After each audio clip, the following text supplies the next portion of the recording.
coming from the surrounding area. Yes, sir. Is there some point in time, like he's talking about, will reach some sort of equilibrium to where this whole system will stabilize naturally, and then it won't occur again, so it would be like gone? Yeah, that's what's going to happen. That disturbed zone over time will come to will stabilise, as you say, and will come to an equilibrium from the collapse of Cavern 3. Yes. And so then we would have no worries in the future about a recurrence of this type of situation. Could it happen? You think go ahead. That's different. Yes, ma'am. Oh, What's filling it up is debris from the sedimentary zone outside the cavern. So you can imagine you've got the salt dome and you've got the cavern in there, and this kind of disturbed zone that goes up to the surface. Part of that disturbed zone, if you like, the rock outside, the sedimentary rock, is basically coming into the cavern. It ain't the aquifer moving, the sand, Sorry? the aquifer, the Mississippi River aquifer sand, it ain't moving in the sinkhole? We believe that some of it is moving down into the sinkhole, yes, and that's quite natural, because you're basically, that surface deformation is generated by that disturbed zone that's coming up to the surface. So that sand that's up to the surface is being pulled in to replace what's really going into the cavern. That's how it works. Yes, sir. What is the thinnest salt layer between 3 and 1? Between Oxy 3 and Oxy 1, the salt pillar? Right. Between those two, what is the thinnest? I don't have those dimensions. It's about 370 feet, but 1 is up here and 3's down here. Okay, but horizontal distance about 370. And I'm going to touch on what we're doing with all the caverns here in a minute. Yes, sir. When you mention the final size of the sinkhole, does that account for the natural sloughing in action that's going to happen over many years of time, or just from filling in the cavern? No, it does. It accounts for the sloughing of the sides. As you're quite right. It's called an angle of repose. The sides are quite steep right now, which is why the sinkhole is relatively deep. And again, Gary's going to talk a bit more about the sinkhole in a moment. But over time, those sides slough in. They create a natural angle of repose. It's kind of much like when you're doing some building work, you have like a pile of sand. That pile of sand has a natural angle of repose on it, and that's really similar kind of thing is occurring in the sinkhole. So we include that in our analysis, and that's why we, in our estimation, you'll see that it's about 130 foot depth. I think is 140 foot depth. That's taking into account some analysis that we performed on that angle of repose.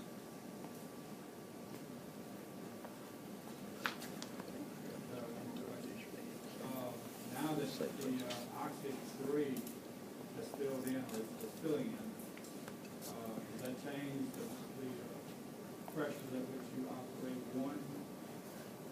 Because now that you have the weight of the surface, soil, rock, everything else, the overburden pushing on the inner wall, or the eastward wall of 3 onto 1, does that change the operation? And again, Gary's going to talk about pressures in the other caverns. But just 1, I don't believe is being operated anyway. It's actually sealed. Yeah.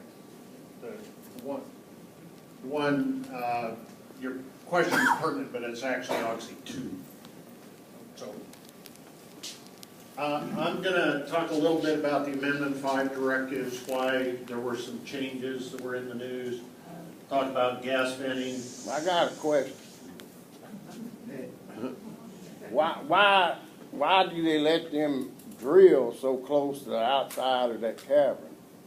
Why isn't there a limit where they drill further away from the outside of the cavern, especially if it's over capped like that? Why did they let them drill so close to the outside of the cavern? Okay, at the time Oxy 3 was permitted, the best geologists thought the salt was much further west than we found it to be.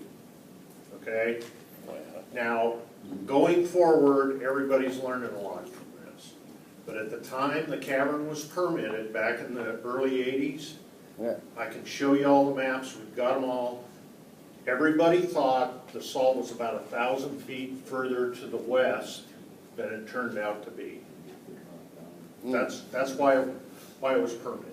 So this event could happen again in the future, correct? Well, and that's where people learn. Okay. When things go wrong, Right. you learn from them and you map out a path forward, and that certainly is going to be discussed. We're having the hearings on the 19th. That's going to be the first step in that. But we're learning a lot. But at the time it was done in all good faith. We've got the maps, but now we know a lot more. Plus, we've got technology that allows us to see the edge of the salt back then we didn't have. So, All right. okay, Thank you. you bet. The original directives that we talked about in December called for 2 6,000-foot wells. The revised directive talks about doing 3D seismic that now is going to be done by the end of April. And Don Marlin talked what he's going to be doing with that. In addition, I think it's next week, Will, they're putting in the temporary array in Oxy 1. So we're getting ears down in the salt to listen to all this stuff next week, hopefully. And they are drilling right now the 1,000-foot core holes, so we're actually getting core samples that we can test and update the modeling in our evaluation. Why the revisions? First of all, expediency is something we talk about every time we have meetings three times a week. We keep track of the number of days this has been going on. And we're trying to get to the end point as fast as we can. So the revised amendment, we get the data we need sooner. We're going to get the 3D seismic for a comprehensive evaluation. When it was first proposed, we were told it would take 2 to 3 years. Now we're going to have it by the end of April. What changed? This year? People took a different view once the first Amendment 5 went out. So we're going to get some of these answers much sooner than otherwise. And we're going to be evaluating this data. This is not necessarily the end point, but we're going to evaluate the data we get out of this revised program and make recommendations going forward. That's part of the job we provide to DNR. I'm going to start off with the gas in the aquifer. We've been venting since mid-November. We've flared off about 6.4 million cubic feet of gas.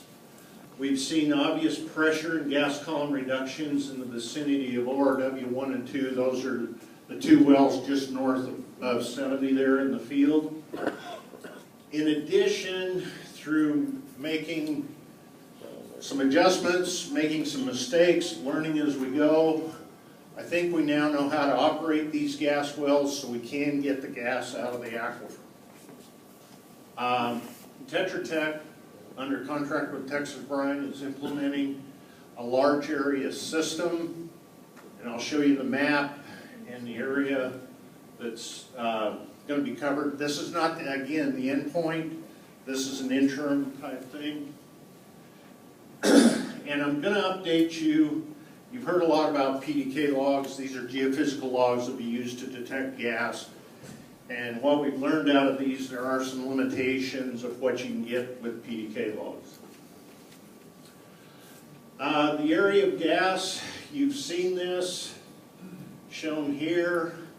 We still have pressure in the shallow geoprobe, so we've still got pressure problems in the shallow subsurface in the community and over to the east. We have observed about 20 new bubble sites on the west side of the sinkhole. Some of these we think is because the water's come up.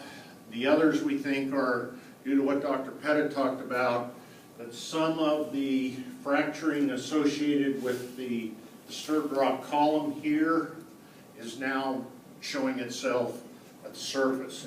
And what you get are long lines of bubbles that are fairly easy to see, especially now that the water's up. So we have identified a number of new bubble sites on the west side, and they're matching very well with the preliminary model results of a task in terms of the disturbed rock column. Vent well flow rates, these are ORW1 here, dark blue, 2 in red. ORW4 was the one we keep having problems with. And then there's the Texas Brine Relief Well 1. What you can see here is the flow rates have all trended down. Of these 3 wells, 4 is a little bit of a problem. But you can see how the flow rates have trended down over time. And they're down here right now as of now. This means we're removing gas from the aquifer. We're taking more out than is coming in every day. So these vent wells are doing the job that they were put in to do. In addition, what we're seeing in a couple of the wells is the pressures in the aquifer are declining. And this is good. We've got to get the pressure down so the gas quits coming up through the clay that's below all your houses and everything. That's the first step. We've got to get that pressure down. And we're seeing this around ORW2, and we're actually seeing it also around ORW1. Now we operate these wells though to keep the maximum wellhead pressure we can sustain and still flare. And the reason you do that is to keep the water out. These 2 wells, 2 and 1, once we got them operating, we have never had to produce any water out of them, which means we can keep them flaring at a very steady, constant rate. The operators go out several times a day and adjust the chokes on them, so we keep the pressure up, but we keep the gas flowing. And so we've turned this into how to operate these things. And we see it here. ORW4 is the one we've talked before. We've had to clean it out twice. It had a lot of problems, but now that we've figured out how to run the wells from these 2, even though this well 4 has been a problem, we're now able to operate it also, so it's not making any water. And that's what you want, because you want to make the gas, you don't want to produce a bunch of water. The key thing to these, and I think you're going to be seeing a lot of vent wells around, the key thing here is the adjustable choke. And we recommended to Texas Brine, and they're going to operate the new vent wells with a choke. What a choke is a tiny little needle valve basically, and you can adjust these by very tiny amounts to keep the pressure up, keep the gas flowing, and you don't water out. And that's very important. So a typical setup out and about is going to look like this. They will then pipe a number of wells to a common flare. And the good thing is we've got enough pressure that we can run essentially pipelines from the wells to a common flare 1,000 feet away or 2,000 feet away. You don't have to have a flare right by each one of the wells.